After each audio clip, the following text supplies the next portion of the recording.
আসসালামু আলাইকুম প্রিয় শিক্ষার্থীবৃন্দ, দিনাজপুর আদর্শ মহাবিদ্যালয় কর্তৃক আয়োজিত অনলাইন ক্লাসে তোমাদের সবাইকে স্বাগতম। আমি আরিফা খাতুন, প্রভাষক, সমাজকর্ম বিভাগ। আমি আজকে তোমাদের অনার্স তৃতীয় বর্ষের একটি কোর্সের উপর আলোচনা করব। আমাদের কোর্সের নাম হচ্ছে সমাজকর্ম পদ্ধতি, ব্যক্তি সমাজকর্ম ও দল সমাজকর্ম। আমাদের বিষয় কোড 232101। আজকে আমরা এই কোর্সের প্রথম অধ্যায় নিয়ে আলোচনা করব। আমাদের অধ্যায়ের নাম হচ্ছে সমাজকর্মের পদ্ধতি হিসেবে ব্যক্তি সমাজকর্ম।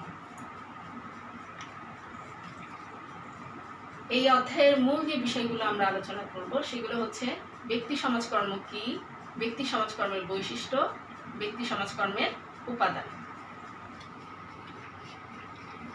ব্যক্তি সমাজকর্ম সমাজকর্ম মূলত এমন একটি সাহায্যকারী পেশা যাতে ব্যক্তিগত, দলীয়, সমষ্টিগত সমস্যা মোকাবেলা করে উন্নত ব্যক্তিগত ও সামাজিক সম্পর্ক লাভের সহায়তা করা হয়। আর সমাজকর্মের এই লক্ষ্যকে অর্জন করতে গিয়ে মাইক্রো এবং ম্যাক্রো পর্যায়ে বেশ কতগুলো পদ্ধতির অনুশীলন করতে হয়। সমাজকর্মের পদ্ধতি মূলত দুই প্রকার, একটি হচ্ছে মৌলিক পদ্ধতি, অন্যটি হচ্ছে সহায়ক পদ্ধতি।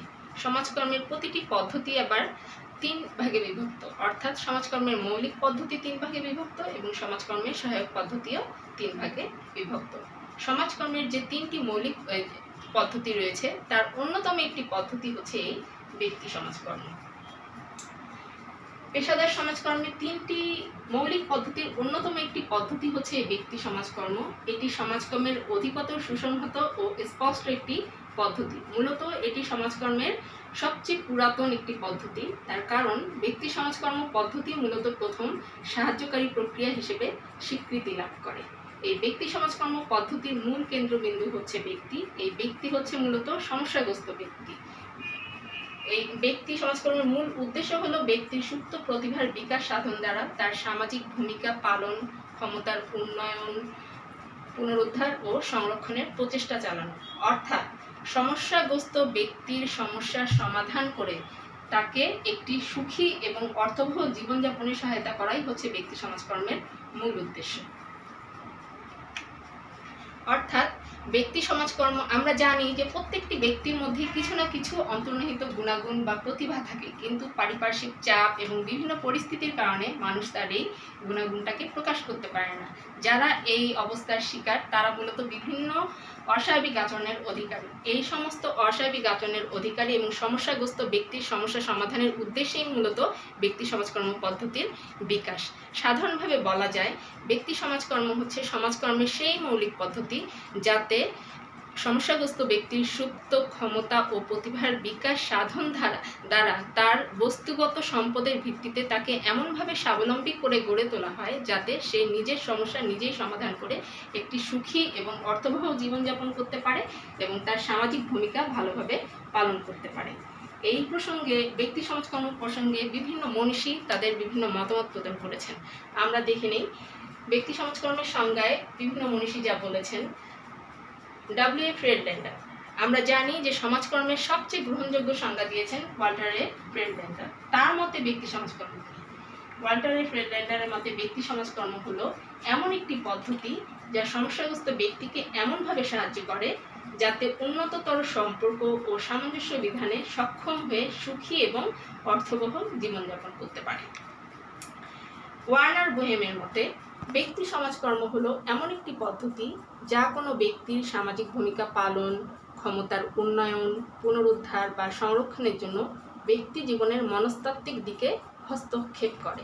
অর্থাৎ এই যে সংজ্ঞাগুলো আমরা আলোচনা করলাম, এ থেকে আমরা কি পাই? এখান থেকে বোঝা যায় যে এটি সমাজকর্মের এমন একটি মৌলিক পদ্ধতি যার প্রতিটি ক্ষেত্রেই মূলত সমস্যাগ্রস্ত ব্যক্তিকে নিয়ে আলোচনা করা হয়েছে। অর্থাৎ সমস্যাগ্রস্ত ব্যক্তি মূলত যে ধরনের সমস্যার শিকার তাদেরকে ঠিক সেইভাবে সাহায্য প্রদান করা হয় যাতে তারা একটি উন্নত জীবনযাপন করতে পারে, একটি অর্থবহ জীবনযাপন করতে পারে। তাদের সমস্যাগুলো তারা যাতে নিজেরাই সমাধান করে একটি দক্ষ জনশক্তিতে রূপান্তরিত হতে পারে। একজন মানুষ যখন দক্ষ জনশক্তিতে রূপান্তরিত হয় তখন সে একটি সুখী এবং অর্থবহ জীবনযাপন করতে পারে। সে যেমন পরিবারের জন্য একজন আদর্শ মানুষ হিসেবে গড়ে ওঠে এবং সমাজের জন্য সে একজন সক্ষমকারী ব্যক্তি হিসেবে জীবনযাপন করতে পারে। সমাজকর্মের এই সংজ্ঞাগুলো বিশ্লেষণ থেকে আমরা ব্যক্তি সমাজকর্মের এই সংজ্ঞাগুলো বিশ্লেষণ থেকে আমরা বেশ কতগুলো বৈশিষ্ট্য দেখতে পাই। বৈশিষ্ট্যগুলো হচ্ছে: সমস্যাগ্রস্ত সেবা প্রার্থী ব্যক্তিকে কেন্দ্র করে এটি আবর্তিত এবং ব্যক্তি এর মূল কেন্দ্রবিন্দু। অর্থাৎ ব্যক্তি সমাজকর্মের আলোচনায় আমরা বলেছি যে ব্যক্তি সমাজকর্মের মূল কেন্দ্রবিন্দুই হচ্ছে মূলত ব্যক্তি। এই ব্যক্তিকে কেন্দ্র করেই মূলত পুরো পদ্ধতিটি বা পুরো প্রক্রিয়াটি আলোচনা করে। ব্যক্তি সমাজকর্ম বিজ্ঞানসম্মত জ্ঞান ও দক্ষতার উপর প্রতিষ্ঠিত একটি সমস্যা সমাধান পদ্ধতি। বিভিন্ন বিজ্ঞানের জ্ঞানের উপর ভিত্তি করে এর উদ্ভব। সমাজকর্ম মূলত সামাজিক বিজ্ঞানের বিভিন্ন জ্ঞান সংশ্লেষণের মাধ্যমে সে তার নিজস্ব পদ্ধতিতে অনুশীলন করে থাকে। অর্থাৎ সমাজকর্ম হচ্ছে মূলত কলা এবং বিজ্ঞান উভয়ই, এবং সমাজকর্ম এই যে বিভিন্ন বিজ্ঞানের জ্ঞান অন্বেষণ করে পরবর্তীতে তা সে নিজস্ব পদ্ধতির মাধ্যমে নিজস্ব ওয়েতে অনুশীলন করে থাকে। এই পদ্ধতিতে সমস্যা সমাধানে ব্যক্তির সুপ্ত প্রতিভা বিকাশ ও আওতাধীন সম্পদের ব্যবহারের প্রতি গুরুত্ব দেওয়া হয়। অর্থাৎ ব্যক্তি সমাজকর্ম কোনো সমস্যাগ্রস্ত ব্যক্তির হাতে কোনো সাহায্য তুলে দেয় না, কোনো বস্তুগত সাহায্য তুলে দেয় না। এখানে ব্যক্তির যে নিজস্ব অবস্তুগত এবং বস্তুগত সম্পদ রয়েছে, অবস্তুগত অর্থাৎ তার যে প্রতিভা সেগুলোর বিকাশ সাধন করা হয় এবং তার নিজস্ব যে বস্তুগত সম্পদ রয়েছে সেগুলোর ভিত্তিতেই মূলত ব্যক্তিকে সহায়তা করে থাকে। এটি একটি সক্ষমকারী প্রক্রিয়া। সমস্যাগ্রস্ত সেবাগ্রহীতাকে সুষ্ঠুভাবে সামাজিক ভূমিকা পালনে সক্ষম করে তোলা এর মূল লক্ষ্য।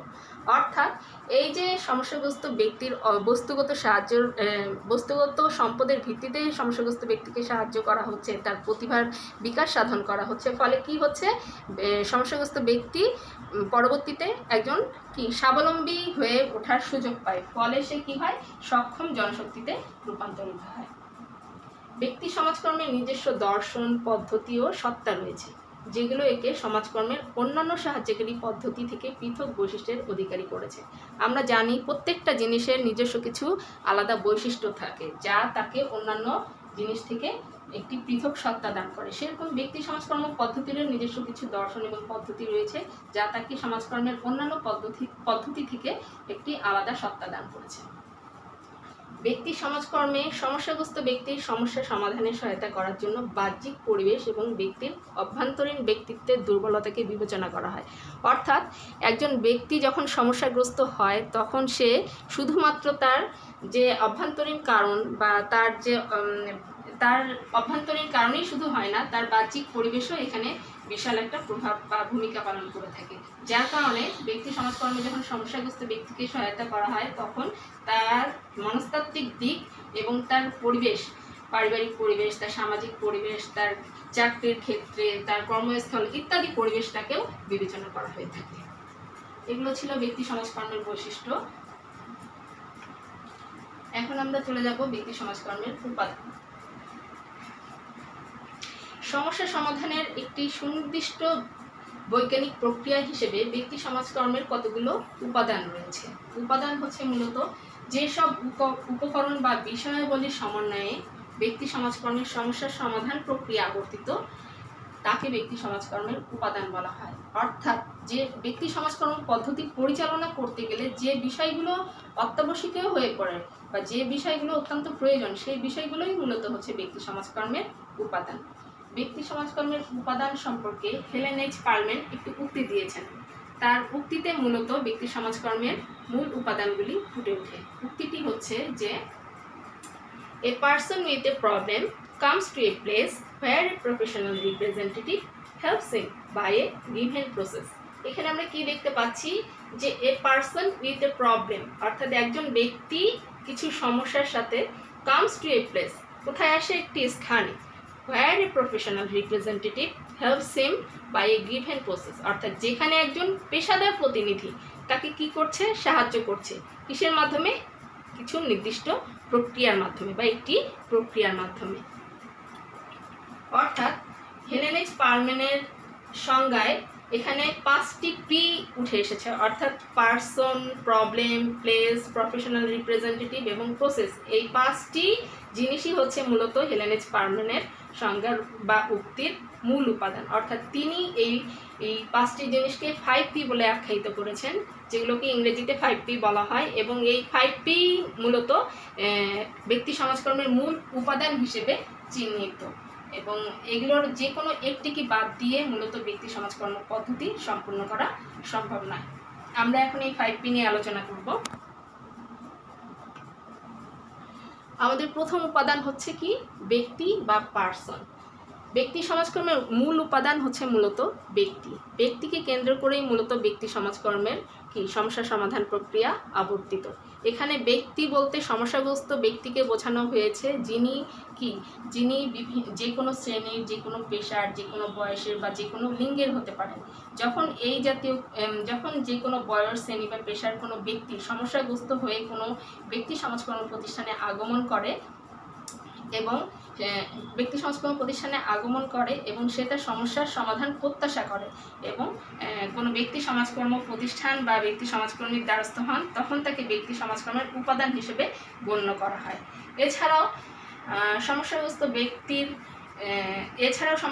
ব্যক্তির কোনো শুভাকাঙ্ক্ষী, তার আত্মীয় স্বজন, তার কলিগ বা তার কোনো বন্ধুবান্ধব যদি তার সমস্যা সমাধানের প্রত্যাশায় কোনো ব্যক্তি সমাজকর্ম প্রতিষ্ঠানে আসে, তখন সেই সমস্যাগ্রস্ত ব্যক্তিকে ব্যক্তি সমাজকর্মের উপাদান হিসেবে গণ্য করা হয়। অর্থাৎ ব্যক্তি সমাজকর্মের উপাদান হতে গেলে অবশ্যই একজন ব্যক্তিকে সমস্যাগ্রস্ত হতে হবে, তার মধ্যে তার সমস্যার উপলব্ধি থাকতে হবে এবং সে সমস্যার সমাধান প্রত্যাশা করবে। আমরা এই আলোচনা থেকে ব্যক্তির কিছু বৈশিষ্ট্য পরিলক্ষিত হয়। বৈশিষ্ট্যগুলো হচ্ছে যে সমস্যাগ্রস্ত ব্যক্তি যে কোনো বয়স বা শ্রেণীর হতে পারে। অর্থাৎ এখানে যে ব্যক্তি সমস্যাগ্রস্ত, তার সমস্যা সমাধানের প্রত্যাশা করে বা কোনো সমাজকর্ম প্রতিষ্ঠানে এসেছে, সেই ব্যক্তি হতে পারে কি যে কোনো শ্রেণীর হতে পারে, যে কোনো বয়সের হতে পারে, যে কোনো লিঙ্গের হতে পারে। ঠিক আছে, এদের যে কেউ যদি সমস্যাগ্রস্ত হয়ে কোনো ব্যক্তি সমাজকর্ম প্রতিষ্ঠানে আসে, তবেই সে ব্যক্তি সমাজকর্মের উপাদান হিসেবে চিহ্নিত হয়। তিনি মানসিক, সামাজিক বা অর্থনৈতিক কারণে সমস্যাগ্রস্ত। অর্থাৎ এখানে যে সমস্যাগ্রস্ত ব্যক্তি, তিনি যে কোনো ধরনের সমস্যার শিকার হতে পারে তিনি মানসিক, হতে পারে তিনি সামাজিক, বা হতে পারে তিনি অর্থনৈতিক কারণে সমস্যাগ্রস্ত। অর্থাৎ যে কোনো সমস্যার কারণেই তিনি সমস্যাগ্রস্ত হয়ে মূলত ব্যক্তি সমাজকর্ম প্রতিষ্ঠানে আগমন করে। তিনি আপন ইচ্ছা অনিচ্ছা দ্বারা পরিচালিত এবং স্বতন্ত্র বৈশিষ্ট্যের অধিকারী। অর্থাৎ এখানে সমস্যাগ্রস্ত ব্যক্তি, আমরা যারা স্বাভাবিক মানুষ তারা কি করি, যে আমরা প্রত্যেকের সমাজের কিছু নিয়মকানুন থাকে, প্রত্যেকের পরিবারের কিছু নিয়মকানুন থাকে, আমরা সেগুলো স্বাভাবিকভাবে মেনে চলার চেষ্টা করি। কিন্তু যারা সমস্যাগ্রস্ত তারা মূলত কী করে, তারা নিজস্ব ইচ্ছা শক্তি দ্বারা পরিচালিত। এখানে তারা কোনো মূল্যবোধ, কোনো দর্শন, কোনো কিছুই, কোনো ভ্যালুস তাদের মধ্যে কাজ করে না। ফলে তারা কি আপন ইচ্ছা দ্বারা পরিচালিত হয় এবং কিছু স্বতন্ত্র বৈশিষ্ট্যের অধিকারী হয়ে থাকে। সমস্যাজনিত কারণে অস্বাভাবিক আচরণের অধিকারী। অর্থাৎ তিনি সমস্যার কারণে স্বাভাবিক নন, তার যে আচরণগুলো সেগুলো সাধারণ স্বাভাবিক মানুষের তুলনায় অন্যরকম। নিজ ক্ষমতা ও সামর্থ্য দ্বারা সে তার সমস্যা সমাধানে অক্ষম। অর্থাৎ সমস্যাগ্রস্ত ব্যক্তির অস্বাভাবিকতার কারণে সে সমস্যার উপলব্ধি করতে পারে, সে সমস্যার সমাধান চায়, কিন্তু সে তার নিজস্ব ক্ষমতা এবং সামর্থ্য দ্বারা সেগুলো সমাধান করতে অক্ষম, বিধায় সে সমাজকর্ম প্রতিষ্ঠানে আগমন করে। তিনি সমস্যা সম্পর্কে সচেতন ও সমাধান প্রত্যাশী। অর্থাৎ যেটা বললাম যে সমস্যাগ্রস্ত ব্যক্তি এখানে তার সমস্যা সম্পর্কে সচেতন এবং সে সমাধান চায়, বিধায় সে ব্যক্তি সমাজকর্ম প্রতিষ্ঠানে আগমন করে। এই ছিল ব্যক্তির বৈশিষ্ট্য। সমস্যা হচ্ছে ব্যক্তি সমাজকর্ম পদ্ধতির দ্বিতীয় প্রধান উপাদান। সমস্যাই মূলত ব্যক্তিকে ব্যক্তি সমাজকর্ম পদ্ধতির আওতাভুক্ত করে এবং তার ব্যক্তি সমাজকর্ম পদ্ধতির সমস্যা সমাধান প্রক্রিয়ার আওতাভুক্ত করে। মূলত যেসব আর্থসামাজিক ও মনোদৈহিক অবস্থা ব্যক্তির সামাজিক ভূমিকা পালনে বাধার সৃষ্টি করে সেগুলোকেই বলা হচ্ছে ব্যক্তির সমস্যা। অর্থাৎ ব্যক্তির অসামঞ্জস্যতাই হচ্ছে ব্যক্তির সমস্যা। এই সমস্যা হতে পারে একমুখী অথবা বহুমুখী, আবার একটি সমস্যা আরেকটি সমস্যার জন্য বা একটি সমস্যা আরেকটি সমস্যার সাথে ওতপ্রোতভাবে জড়িত। উদাহরণ হিসেবে আমরা বলতে পারি দারিদ্রতা। অর্থাৎ দারিদ্রতার সাথে দেখা যায় কি, দারিদ্রতার ফলে কি দেখা দেয় যে সমাজে ছিনতাই, রাহাজানি, চুরি, ডাকাতি ইত্যাদি রকমভাবে বেড়ে যায়। অর্থাৎ এখানে মূল সমস্যা হচ্ছে দারিদ্রতা, এবং এর সাথে এই যে ছিনতাই, চুরি, রাহাজানি এগুলোও কিন্তু আমাদের অন্যরকমের সমাজের জন্য একটি সমস্যা। অর্থাৎ এই যে দারিদ্রতার ফলে কি হয়, মানুষ যখন স্বাভাবিকভাবে তার উপার্জন করতে পারে না, ফলে সে কি করে, অন্য পন্থা বেছে নেয়। ফলে সে তখন চুরি, ছিনতাই, রাহাজানি এই পন্থাগুলো বেছে নেয়। ফলে কি হচ্ছে, একটি সমস্যার জন্য আরও অন্যান্য সমস্যাগুলো তৈরি হচ্ছে। এছাড়াও সমস্যার একমুখী বা বহুমুখী উভয় হতে পারে, এবং একটি সমস্যা আরেকটি সমস্যার সাথে জড়িত, এবং সমস্যার অভ্যন্তরীণ এবং বাহ্যিক উভয় দিক তাৎপর্য বিদ্যমান। অভ্যন্তরীণ বলতে ব্যক্তির অভ্যন্তরীণ নিজস্ব যে সমস্যাগুলো, সেগুলোই হচ্ছে মূলত ব্যক্তির সমস্যা। যেমন হতে পারে ব্যক্তির ব্যক্তিত্বের দুর্বলতা থাকতে পারে, তার চাপ সহনীয় ক্ষমতার অভাব থাকতে পারে, হতে পারে তার পারিবারিক দ্বন্দ্ব ইত্যাদি হচ্ছে ব্যক্তির অভ্যন্তরীণ সমস্যা। আর ব্যক্তির বাহ্যিক সমস্যাগুলো হচ্ছে যে বাহ্যিক পরিবেশের কারণে ব্যক্তি যখন সমস্যাগ্রস্ত হয়, সেগুলোই হচ্ছে মূলত ব্যক্তির বাহ্যিক সমস্যার কারণ। অর্থাৎ যেমন হতে পারে সামাজিক পরিবর্তন, সামাজিক বিপর্যয়, যুদ্ধ, বিগ্রহ ইত্যাদি হচ্ছে বাহ্যিক কারণ। অর্থাৎ এই সমস্ত কারণে যখন ব্যক্তি তার স্বাভাবিক জীবনযাপনে বাধা আসে, তখন ব্যক্তি যে সমস্যার শিকার হয়, সেগুলোই হচ্ছে মূলত ব্যক্তির বাহ্যিক সমস্যার কারণ। এই সমস্যারও কিছু বৈশিষ্ট্য রয়েছে,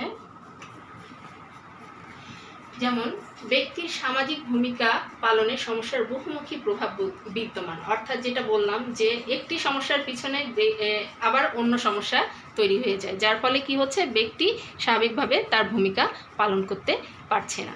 সমস্যার পারস্পরিক প্রতিক্রিয়া রয়েছে, যে সমস্যাগুলো একে অপরের মধ্যে প্রতিক্রিয়া সৃষ্টি করে, ফলে ব্যক্তি অস্বাভাবিক আচরণের অধিকারী হয়ে যায়। সমস্যার বাহ্যিক ও মনোগত উভয়বিধ তাৎপর্য বিদ্যমান। অর্থাৎ সমস্যার বাহ্যিক কি, যেগুলো বললাম যে ব্যক্তির সামাজিক পরিবর্তন, যুদ্ধ, বিগ্রহ, পারিপার্শ্বিক চাপ, এগুলোই হচ্ছে সমস্যার বাহ্যিক।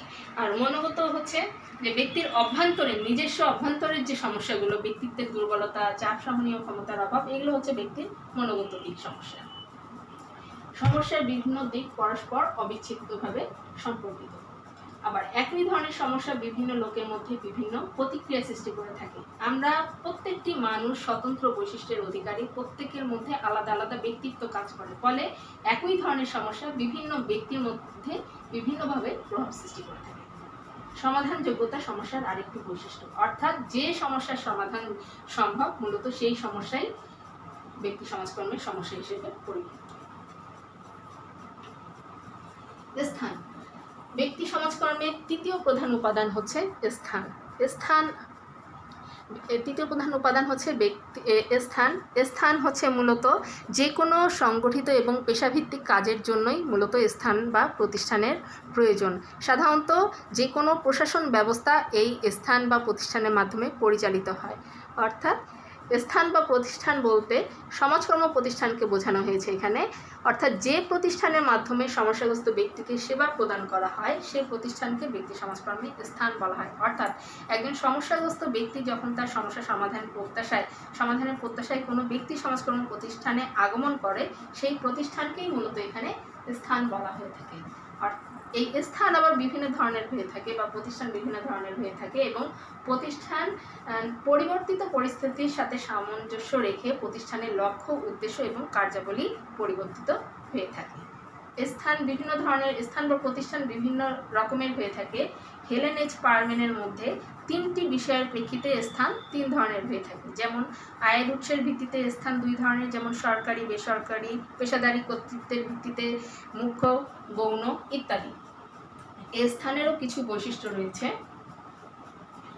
প্রতিষ্ঠানের প্রতিনিধি হিসেবে ব্যক্তি সমাজকর্মী থাকেন। অর্থাৎ স্থান বা প্রতিষ্ঠান, যে প্রতিষ্ঠানের আন্ডারে মূলত ব্যক্তি সমাজকর্মী সমস্যাগ্রস্ত ব্যক্তির সমস্যার সমাধান করে থাকে, সেই প্রতিষ্ঠানের একজন প্রতিনিধি থাকে। এই প্রতিনিধি মূলত ব্যক্তি সমাজকর্মীকেই বোঝানো হয়েছে।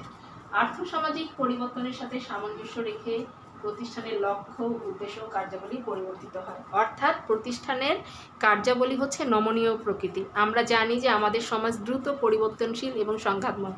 এই সমাজে সবসময় পরিবর্তন লক্ষ্য করা যায়। তাই এই পরিবর্তিত পরিস্থিতির সাথে যাতে প্রতিষ্ঠানের কার্যাবলীতেও পরিবর্তন আসে, যার কারণে এই পরিবর্তিত পরিস্থিতির সাথে সামঞ্জস্য রেখেই মূলত প্রতিষ্ঠানের লক্ষ্য, উদ্দেশ্য, কার্যাবলীর পরিবর্তন করা হয়। ব্যক্তি সমাজকর্মের চতুর্থ উপাদান হচ্ছে পেশাদার প্রতিনিধি। ব্যক্তি সমাজকর্মে ব্যক্তি যেমন অন্যতম একটি প্রধান বিষয়, সেরকম ব্যক্তি সমাজকর্মের অন্যতম একটি প্রধান উপাদানও হচ্ছে কি পেশাদার প্রতিনিধি। এখানে পেশাদার প্রতিনিধি বলতে মূলত ব্যক্তি সমাজকর্মীকেই বোঝানো হয়েছে, যিনি সমাজকর্মের জ্ঞান, দক্ষতা ও নৈপুণ্যের অধিকারী। তার প্রধান কাজ হচ্ছে সমাজকর্মের এই জ্ঞান ও দক্ষতা প্রয়োগ করে সাহায্যার্থীর সম্পদ ও সামর্থ্যের সদ্ব্যবহারের মাধ্যমে সমস্যা সমাধানে তাকে সক্ষম করে তোলা। অর্থাৎ এক্ষেত্রে ব্যক্তি সমাজকর্মের যে জ্ঞান ও দক্ষতা অর্জন করে, সেই জ্ঞান ও দক্ষতাকে কৌশলে প্রয়োগ করে সমস্যাগ্রস্ত ব্যক্তির নিজস্ব বস্তুগত সম্পদের ভিত্তিতে তাকে সক্ষম করে এবং স্বাবলম্বী করে গড়ে তোলার চেষ্টা করেন। এই পেশাদার প্রতিনিধিরও কিছু বৈশিষ্ট্য রয়েছে, যে সমাজকর্ম পেশার মূল দর্শন, নীতি ও মূল্যবোধ বজায় রেখে দায়িত্ব পালন করেন পেশাদার প্রতিনিধি। আমরা জানি যে সমাজকর্ম পেশার নিজস্ব কিছু দর্শন রয়েছে, কিছু নীতি রয়েছে, কিছু মূল্যবোধ রয়েছে। তাই ব্যক্তি সমাজকর্মী যখন তার দায়িত্ব পালন করবেন, তখন এই জিনিসগুলো মাথায় রেখে সে তার দায়িত্ব পালন করবে। মৌলিক মানবিক আচরণ সম্পর্কিত জ্ঞান থাকতে হবে। কর্মরত প্রতিষ্ঠানের সামর্থ্য ও সীমাবদ্ধতা সম্পর্কে ধারণা অর্জন। অর্থাৎ যে প্রতিষ্ঠানে ব্যক্তি সমাজকর্মী কাজ করেন, সেই প্রতিষ্ঠানের সামর্থ্য কতটুকু, সীমাবদ্ধতাগুলো কি, এগুলো সম্পর্কে যথেষ্ট ধারণা থাকতে হয় ব্যক্তি সমাজকর্মীর। প্রক্রিয়া হচ্ছে এই ব্যক্তি সমাজকর্মের অন্যতম একটি উপাদান।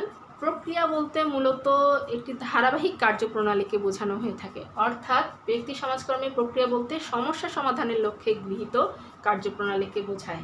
প্রক্রিয়া একটি ধারাবাহিক ও গতিশীল কর্মপ্রবাহ, অর্থাৎ প্রক্রিয়াটি ধারাবাহিকভাবে তার কাজটি সম্পন্ন করে। এই ধারাবাহিক প্রক্রিয়ার 4টি ধাপ অনুসরণ করতে হয়। এই 4টি ধাপ হচ্ছে স্টাডি, ডায়াগনোসিস, ট্রিটমেন্ট, ইভালুয়েশন।